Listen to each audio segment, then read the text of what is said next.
السلام علیکم ورحمۃ اللہ وبرکاتہ۔ قرآن پاک کو ان کے الفاظ کے ذریعے سمجھنے کا جو سلسلہ ہم نے شروع کیا، الحمدللہ آج ہم سورہ فاطر ہم لوگوں نے پچھلے ہفتے کو شروع کی تھی، تو 12 آیات کر لی تھی۔ تو آج انشاءاللہ ہم 13ویں آیت سے شروع کریں گے۔ جو لوگ پہلی دفعہ آئے ہیں ان کے لیے ایک چھوٹا سا جو انٹروڈکشن میں بتاتا ہوں کہ دیکھیں، قرآن پاک ہماری زندگی کی کتاب ہدایت ہے، اور صحیح معنوں میں اگر ہم قرآن کو آ، عزت دینا چاہتے ہیں تو وہ صرف اس کو ماننا یا اس کی جو آیات کی تلاوت کرنا، وہ ایک انکمپلیٹ اس کا جو یوز ہے، کیونکہ اصل میں قرآن پاک جو ہے وہ ہماری زندگی کی ہدایت کے لیے ہے کہ ہم نے کیسے چلنا ہے، پھرنا ہے، اٹھنا ہے، بیٹھنا ہے۔ تو قرآن اور اس کے بعد جو قرآن کی جو پریکٹیکل جو ہمیں ہمارے نبی صلی اللہ علیہ وسلم کی جو پوری زندگی تھی، وہ قرآن کی تفسیر تھی۔ تو اگر ہمیں یہ اس چیز کو ہم اپنے کنسیڈریشن میں رکھیں، اب ہمیں سمجھ آئے گا کہ قرآن کو جب تک ہم پڑھیں سمجھیں گے نہیں، ہم اس کے الفاظ کے اوپر غور و فکر نہیں کریں گے، تو اس کو وہ آپ یہ سمجھ لیجئے کہ ہم اس کی صحیح معنوں میں بے ادبی کر رہے ہیں۔ تو یہ اسی سلسلے میں ہم لوگوں نے یہ شروع کیا تھا ایفرٹ۔ تو دیکھیں، جو کسی بھی لینگویج کو سمجھنے کے لیے اس کی الفابیٹس کا پتہ ہونا چاہیے، اور اردو کے جو عربی کے جو تمام الفابیٹس میں اردو میں بھی موجود ہیں، تو ہم لوگوں کو اس سے ویسے ہی ایک فیملیرٹی موجود ہے۔ تو ان الفابیٹ سے مل کے لفظ کیسے بنتے ہیں، اور ان لفظ سے مل کے جملے کیسے بنتے ہیں، اس کی ایک چھوٹی سی بیسک انڈرسٹینڈنگ، اور اس کے بعد جو جس طرح ہم بات کرتے ہیں تو سب سے زیادہ جو استعمال ہوتے ہیں وہ ضمائر ہوتے ہیں، پروناؤنز، یعنی کہ میں، تم، ہمارا، اس کا، تمہارا،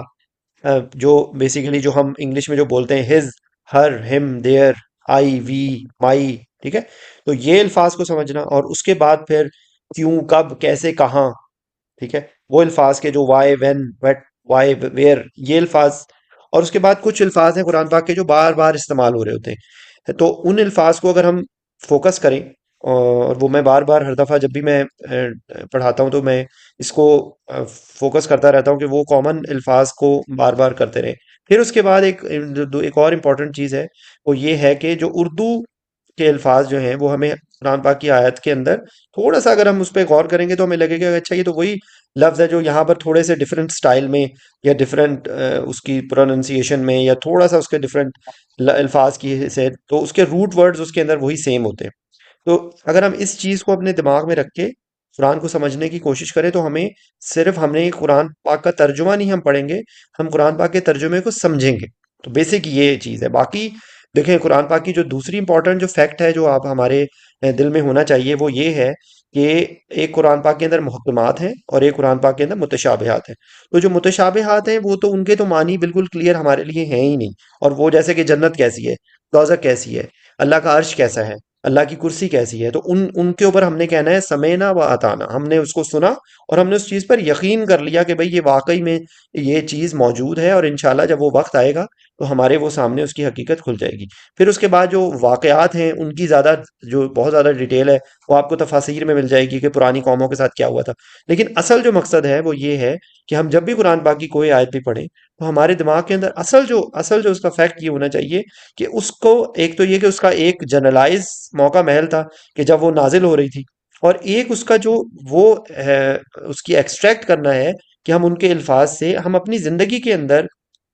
اس کو کس طرح سے ہم انٹرپریٹ کرتے ہیں۔ تو اصل میں جو چیز یہ ہے، یہ چیز ہمارا اصل مقصد ہے کہ ہمیں قرآن کی آیات، ہمیں یہ نہ لگے کہ وہاں پہ اگر کافروں کا لفظ آ رہا ہے وہ صرف اس زمانے کے کافروں کے لیے، وہ ہر وہ انسان کے جو اللہ کے وجود کا انکار کر رہا ہے کھلم کھلا، وہ تو ایک الگ کہانی ہے، لیکن جو اللہ کی باتوں کا انکار کر رہا ہے وہ کیا کافر نہیں ہے؟ کیا ہم حالت کفر میں اس وقت نہیں ہوتے جب ہم اللہ کے کسی حکم کو صریحاً انکار کر دیتے ہیں؟ اصل میں یہ چیز ہمیں سمجھنے کی ضرورت ہے کہ یہ بات جو بتا رہا ہے اللہ تعالیٰ نے قرآن پاک میں،